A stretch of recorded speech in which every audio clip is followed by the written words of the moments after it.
Hi, this is Krista at The Secret Yarnery. Welcome to crochet class number 13. Today we are learning how to make the magic ring.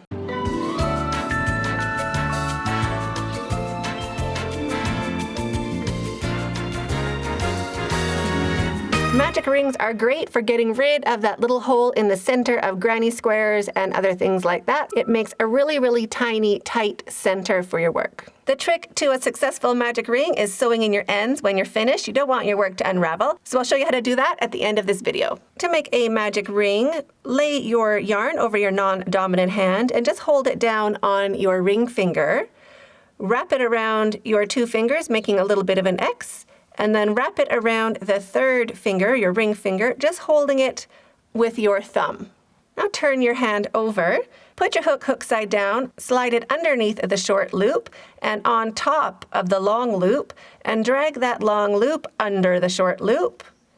Turn your hook towards yourself and put it all up on that fat part of your hook. And now turn your hook away from yourself, slowly releasing your thumb. Grab that yarn, the big loop, and bring it through that loop on your hook and release.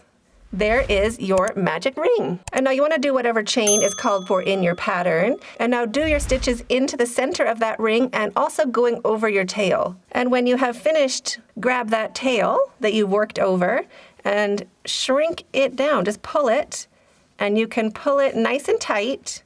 Make sure you don't snap your yarn, but you can get rid of that hole in the center.